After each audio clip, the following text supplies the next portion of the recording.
In object-oriented CSS, there's a concept of both major layout rules and minor layout rules. A major rule is used to divide the page into a series of regions, whereas a minor rule is used for things like a list, if you've got a picture and a title, and how do those things fit together. Minor rules are often more reusable. In this lesson, we're going to go ahead and create our rules for the regions that will be used on our site. Remember, those are the major rules.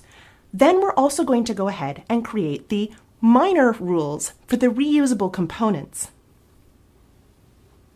Although it's a hot topic of debate, we will be using a grid framework for our major rules. I hope that doesn't offend anyone too much, and in fact, may excite some people who haven't had a chance to work with grid frameworks before.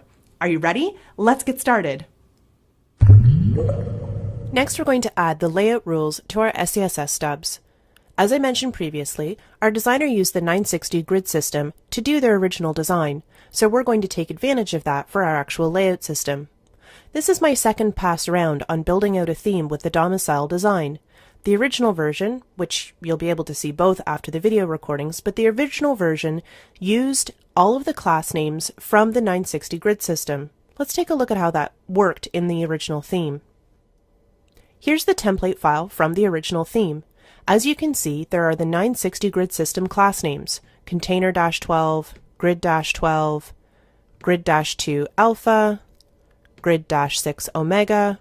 These class names allowed us to very easily snap some HTML into the correct column widths by simply applying a class name. This was using only CSS though. It wasn't taking advantage of the power of Sass. And so what we can do now is use our own class names and extend out what the 960 grid framework provided so that we can use what we want as our class names. The new HTML fragment will look like this. Here's the new HTML fragment. It's approximately the same, except instead of things like -12 or container-12 or grid-12, I'm using words like full width, sidebar --nav, main-content, essentially the class names that I want to use instead of the class names that 960 forced on me when I was using only CSS. When we first created our stub files, we used a specific gem, which built out all of the requirements to be able to take advantage of 960. One of the things that it gave us was a sample grid file, grid.scss. Let's open that file now. Here you can see the basis of what we're going to be using for our layout. We'll be copying and pasting some of these elements over into our own layout file. The first thing that we need to take advantage of are these two imports. So let's copy those over, and then we'll scroll down and take a look at some of the elements that we'll be providing to our layout to get those class names to be the right width. Here's our layout file. Again, I'll start by copying over those two imports, and now what I need to do is actually set up the structure that will extend the 960 class names with our own.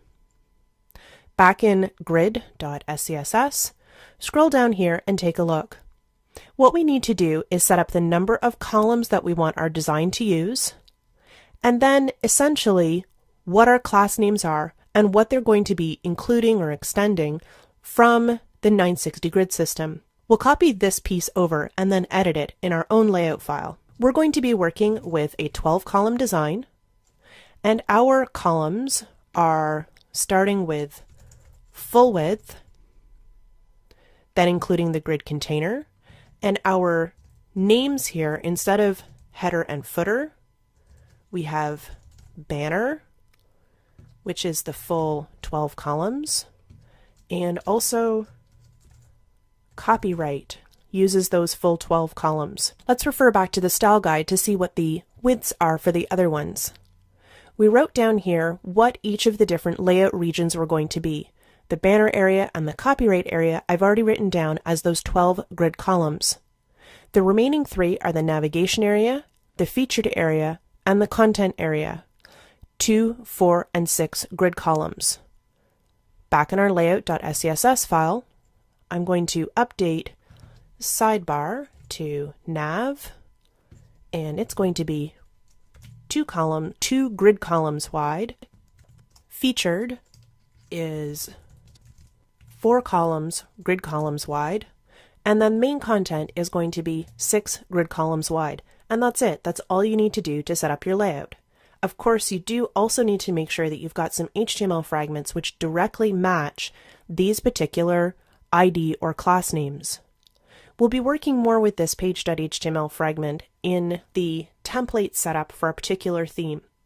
I'll have a copy of it here that you can download, but we'll be working with it later on and actually adding in the variable names that we need to convert it from an HTML fragment into our theme's page.tpl.php file. Because we're using a partial for the layout, you need to remember to include this file in your styles.scss file.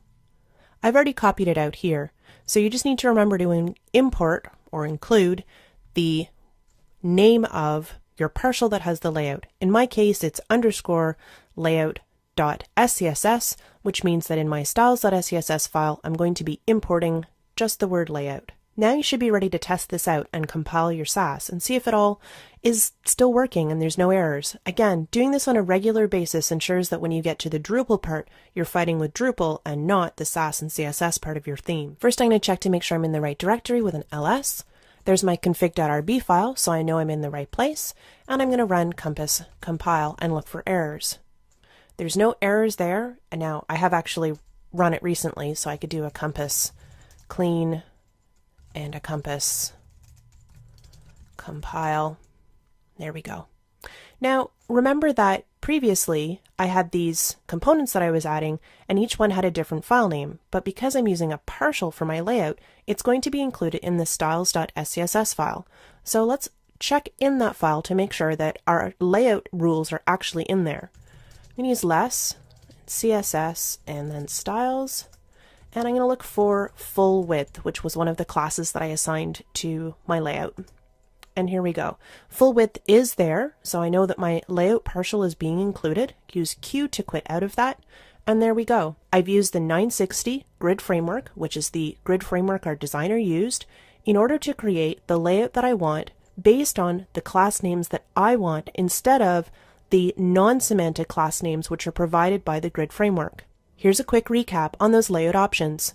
We started by defining the number of columns, which was 12, and then simply setting up the class names, or in this case, ID names that we wanted to use, and using the @include directive to tell Sass which parts of the 960 grid framework it should pull in for each of those different parts. Of course, our class and ID names need to match the HTML fragment, here it is here, that we plan on using in our template file later on.